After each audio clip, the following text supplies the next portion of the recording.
Seja muito bem-vindo ao 2 Dedos de Teologia. Eu sou o pastor Iago Martins, eu tô meio rouco já faz umas 2 semanas, isso não passa, porque eu também não calo a boca. Então, era o quê? Pergunte ao Pastor, programa de respostas rápidas para perguntas curtas, hoje de vocês aqui no nosso canal. Vocês têm mandado perguntas excelentes, o pessoal tem ficado muito feliz com como subiu o nível das perguntas do canal, certo? Então você que está aqui conosco, que está adorando este novo momento do Pergunte ao Pastor, vou pedir aí a sua ajuda para, pro negócio não ir pro buraco também, porque o YouTube vive de view, né? O fato deste canal estar sendo patrocinado me dá a liberdade de poder depender menos de visualização aqui no YouTube. Mas claro que existe um limite aí do que eu posso jogar nesse esquema, né? Eu posso fazer vídeos com menos apelo, porque agora a gente tem patrocínios para dar todo o suporte financeiro por trás, mas se os vídeos não tiverem views nenhum, né? Isso aqui acaba perdendo parte do propósito, e aí as marcas não vão querer mais patrocinar a gente. Então dá aquela moral pros nossos patrocinadores, certo? Como, por exemplo, a Growth Suplementos, que é quem patrocina o vídeo de hoje. A Growth é a marca de suplementos que traz aí o whey mais top do mercado, dos mais falados, mais consumidos, é o whey mais bem avaliado do Brasil. E com o cupom Jesus, você conta pro pessoal da Growth que os cristãos estão cuidando da própria saúde para a glória do Deus vivo. Se você é consumidor de suplemento alimentar, você toma whey e tudo mais, creatina, vá na Growth e use o nosso cupom para dar aquela moral, não só para nós, mas também pro pessoal da Growth. Eu tô gravando esse vídeo com iogurte. Se você nunca tomou o whey com iogurte, Iago, é que eu não gosto do gostinho do whey. Acho o gostinho do whey desagradável. Primeiro que o whey da Growth tem um gosto maravilhoso. Para começar, tem ótimos sabores, tem mais de 12 sabores. Mas toma com alguma coisa, com fruta, bate com fruta, toma com iogurte.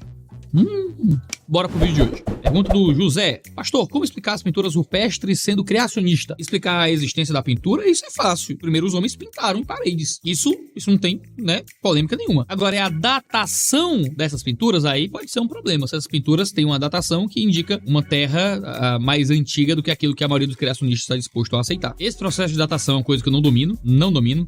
Existem vários criacionistas que dão as suas respostas às questões de datação. Você tem o Eberlin, Você tinha o finado Adalto Lourenço, o grande homem de Deus aí que o Senhor levou pra si, mas eu sou incapaz de fazer juízo sobre essas coisas, eu não entendo, certo? Agora, eu sempre disse, já disse várias vezes, que eu tenho dificuldade com a ideia de uma terra de 6.000 anos. Eu não acredito que a Terra precisa ter 6.000 anos, nem que a humanidade precisa ter 6.000 anos, porque eu não acredito que as genealogias bíblicas são genealogias extensivas, exaustivas, que apresentam a completude das coisas. A gente sabe que a genealogia bíblica sempre pula gerações, costuma pular gerações a fim de estabelecer o propósito de suas narrativas. Muitas pessoas tentam montar 6.000 anos até Adão contando genealogias, mas isso passa por um pressuposto muito problemático. É o pressuposto de que essas genealogias são completas. E não que ele está apresentando, talvez, a cabeça principal de cada clã, de cada família, ou o que é que seja. Dentro de uma leitura literal do texto bíblico, a humanidade pode ser muito mais antiga. Você não tem que ficar contando genealogia, não, porque genealogia, no sentido hebraico, não é feito para ser um trabalho detalhado, esse é exatamente o filho desse. Até porque filho, no contexto da genealogia, significa descendente. Você olha para genealogias no Novo Testamento, por exemplo, e algumas no Antigo Testamento, você tem várias genealogias com saltos geracionais imensos. As próprias genealogias de Jesus, que aparecem em Lucas, que aparecem em Mateus, são genealogias com saltos geracionais. Essa era a coisa mais comum do mundo nos textos antigos. Então a gente não pode dizer que a humanidade tem 6.000 anos baseados nisso. Agora, aqui eu tô discutindo teologia, que é o que eu sou capaz de discutir. Discutir ciência, discutir carbono 14, discutir método de datação. Cara, eu ficava de recuperação em biologia no ensino médio. Aí eu vou vir aqui falar de método de datação? Eu não sei de nada disso, não. Eu acredito que a gente precisa de mais cristãos que saibam falar sobre isso. E que haja um debate mais amplo, mais irênico também, acerca desse tipo de questão. É um debate do qual eu não sou capacitado hoje pra entrar. Já que o Iago pulou minha pergunta, eu vou colocá-la aqui de novo. Por favor, curtam. Gente, às vezes, dependendo do vídeo também, eu posso pular uma pergunta ou outra, tá? Porque, às vezes, eu sinto que é uma pergunta que precisa de mais tempo. Às vezes, tô no fim do vídeo e eu tô meio cansado de dar uma resposta um pouco mais longa. Então, calma aí, eu também sou ser humano, tá? Como o cristão deveria entender a questão da mudança climática? E eu respondi isso no vídeo. De que forma devemos agir como hormônio? Essa pergunta eu respondi no vídeo passado, tá? Onde eu respondo os membros do canal. Mas tem um detalhe aqui que não tem na pergunta passada. Diz assim: de que forma podemos agir como mordomos da criação ao mesmo tempo em que não nos desesperamos com as previsões catastróficas relacionadas ao clima? A verdade é, a escritura fala muito claramente sobre como será o fim. Nós não seremos destruídos pelas mudanças climáticas. Nós seremos destruídos por um processo apocalíptico que se dará, que está bem descrito na escatologia cristã. Agora, a Bíblia não fala sobre qual será a nossa qualidade de vida até chegar lá. A Bíblia não diz quão boa a vida estará, qual será o nosso relacionamento com o calor, qualquer coisa desse tipo, com o clima. A gente não tem muito disso na escritura. Aliás, a gente tem quase nada disso no Apocalipse. Então existe um grande campo de liberdade, dentro de um sentido teológico, de que tipo de vida teremos até que o Apocalipse se estabeleça. Então, mudanças climáticas que sejam muito sérias e muito graves vão prejudicar a vida de todos nós. Se você acredita que o ser humano é capaz de trazer mudanças substanciais, certo? No clima, então você tem que participar do processo de evitar que esse tipo de coisa aconteça. Então a gente não se desespera, porque sabe que o mundo não vai acabar, né? E sabemos que estamos para além desse mundo, mas ao mesmo tempo a gente leva as coisas com seriedade. E que podem existir consequências muito terríveis para a vida de todos nós, quando nós não cuidamos corretamente do tempo. Ô, gente, vocês estão curtindo as perguntas, que é zoeira, pô. Eu quero responder as perguntas certas. Perguntas no YouTube. Na teologia paulina, por que a perspectiva das obras? Pergunta do Instagram. Adão tinha umbigo? Eu vou dizer, a limitação de espaço das perguntas do Instagram, né, já que é curtinho, acaba incentivando perguntas um pouco mais óbvias, né? Perguntas um pouco mais complexas, né? O lugar foi aqui. E eu tenho uma leitura, tá? Eu acho que meu público do Instagram e meu público do YouTube são muito diferentes. Eu tenho essa impressão, tá? Meu público do Instagram e meu público do YouTube são públicos muito diferentes. Acaba que o meu público mais interessado em teologia, minha impressão é essa, tá? Tá aqui no YouTube e não no Instagram. E acaba que as perguntas do Instagram acabam um pouco mais óbvias. Por que eu digo isso? Do dia que vem esse sentimento? Vem de que no Instagram me pedem muito vídeos que eu já fiz. Me pedem muito, fala de tal tema, coisa que já tem vídeos gravados. Então minha leitura é que existe um trânsito menor de público entre o Instagram e o YouTube. Tá bom? Pastor, a notícia dessa semana do garoto que matou a família trouxe de volta uma dúvida, a agonia que eu tenho. É possível pessoas psicopatas serem salvas? Como seria isso? Ah, cara, eu vi isso no Twitter. Um menino adotado, né? Era um rapaz adotado, que aí matou o pai, a mãe e a irmã, porque sério que depois de um celular, uma raiva de um celular, ele matou o pai e a irmã, com a arma do pai que era policial, almoçou, foi pra academia, voltou, e aí matou a mãe. Mó terrível a história, né? E aí, antes de entrar na resposta da sua pergunta, eu vou falar uma coisa que eu vi muito na internet. Vi muita gente falando contra a adoção. Fala, tá vendo? Você não pode adotar. A adoção é uma coisa terrível que você não sabe o que é que pode chegar ali da pessoa e tal. O que é uma vagabundagem, certo? Deixa eu falar. Eu prometi no vídeo que passado que eu sou o Iaguinho Paz e Amor, certo? Mas deixa eu dar um pequeno parênteses do Iaguinho Paz e Amor pra voltar ao Iaguinho do Antigo Testamento. Volta aqui o Iago do Testamento. Isto é uma vagabundagem.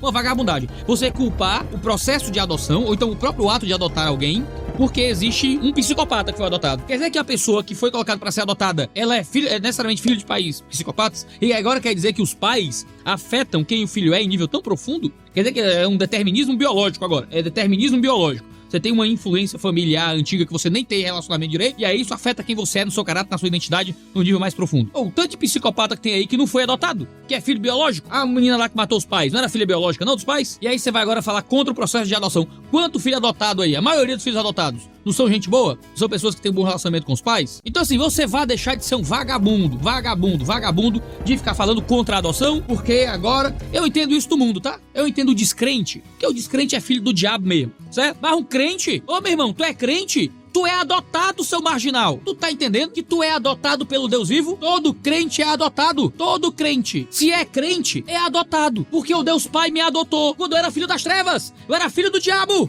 A linguagem bíblica é essa. Eu era filho do diabo. Não, cuidado quando você for adotar, cuidado, porque você não sabe de quem esta pessoa era filha. Aí eu era filho do próprio diabo e Deus me adotou, entendeu? Aí tu vai falar mal da adoção, seu canalha.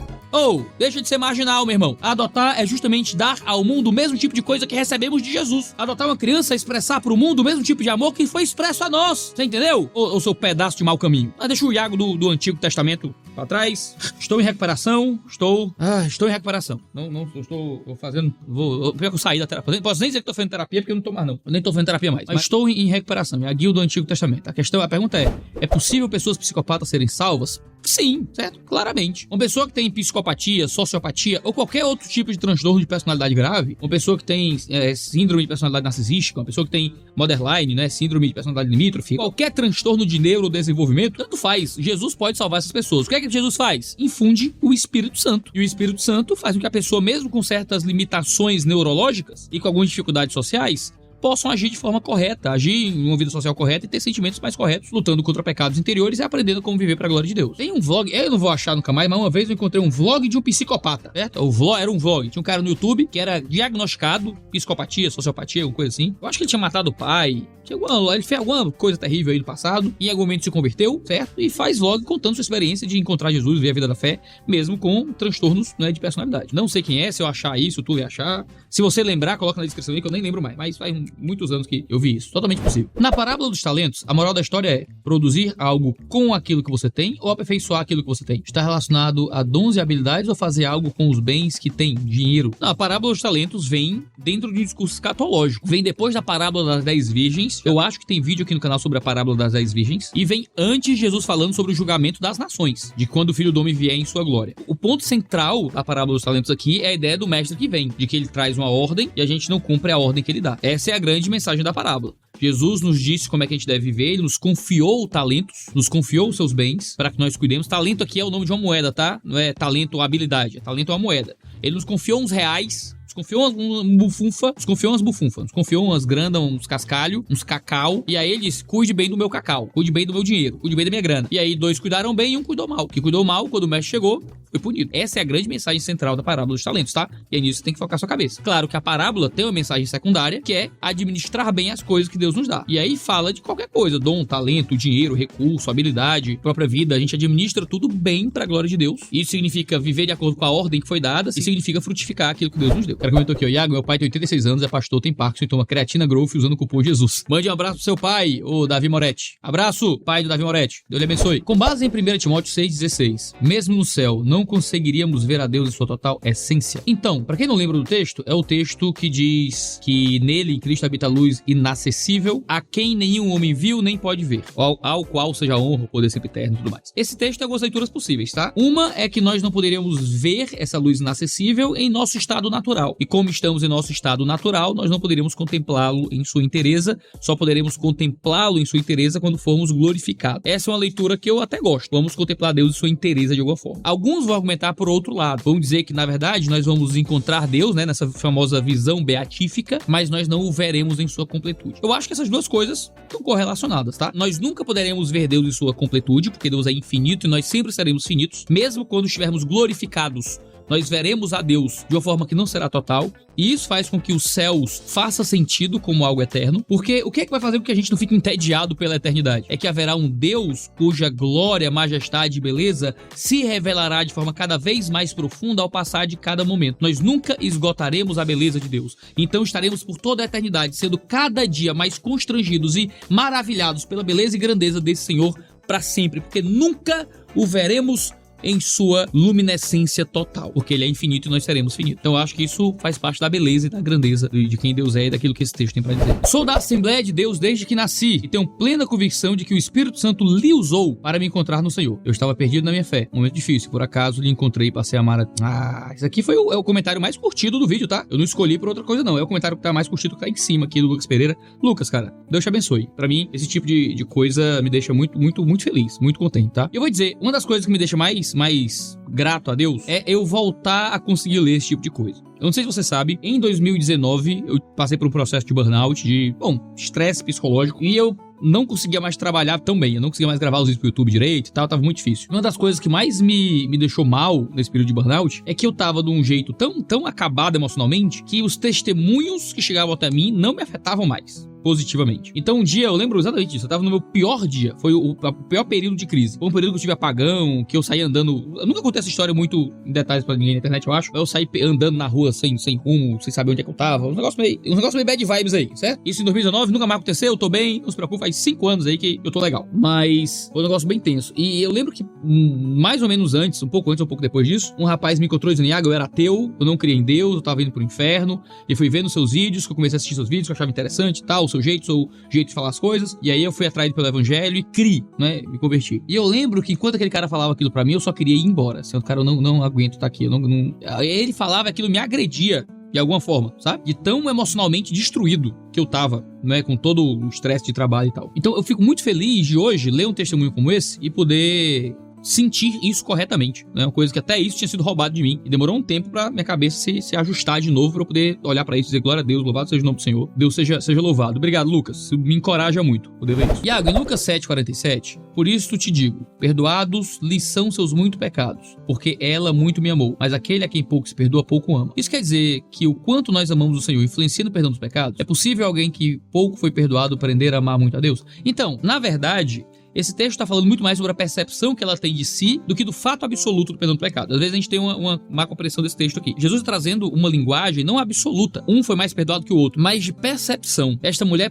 percebia o quanto ela foi perdoada. Sabe quando Jesus fala, eu vim para os doentes e não para os justos? Eu vim para quem tá doente e não para quem tá saudável? Eu vim para quem tá sujo e não para quem tá limpo? Ninguém tava limpo, ninguém tava saudável. Todo mundo era doente. Mas Jesus estava falando deles se perceberem doentes, se perceberem sujos, se perceberem como pessoas ímpias que precisavam de salvação. Aqui Jesus está falando da percepção dessa mulher sobre si mesma. Ela entendia o quão pecadora ela era, e por isso ela ia até Jesus de forma humilde, tão entregue, tão dada em amor. Quanto mais você percebe o seu pecado, mais você ama Jesus. Esses homens não percebiam o próprio pecado, então eles amavam menos Jesus. Ou seja, à medida que aumenta a nossa percepção do nosso pecado, aumenta a nossa percepção do amor de Deus, aumenta então a nossa compreensão do Evangelho, aumenta o amor que nós entregamos a esse Senhor. Lembra daquele famoso trecho de Crônicas de Nárnia, em que a menina diz, olha Aslan, você cresceu, e ele fala, na verdade foi você que cresceu, e à medida que você cresce eu vou ficando maior. À medida que nós percebemos a grandeza do nosso pecado, aumenta a nossa percepção do amor. Então, quando somos constrangidos pelo pecado, isso não tem que nos separar de Deus. Nossa, eu sou muito pecador. Cara, você é muito mais pecador do que você imagina. E quanto mais você abraça a compreensão do seu pecado, o que acontece? Ou você entra em desespero, ou você percebe o quanto Deus te ama. A grandeza do amor desse Deus, como é profundo o amor desse Deus. E aí você se entrega cada vez mais maravilhosamente nas mãos dele. Esse é o Pergunte ao Pastor dessa semana, que a gente tem vídeo toda segunda, quarta e sexta-feira. E isso graças aos nossos patrocinadores, tá? Então você vá lá no site da Growth Suplementos e vá aproveitar as promoções da Growth dando nosso cupom Jesus. Um cheiro no seu cangote e até a próxima. Deixa perguntas nesse vídeo, que eu vou usar ele para gravar nosso próximo Pergunta ao Pastor. Um abraço.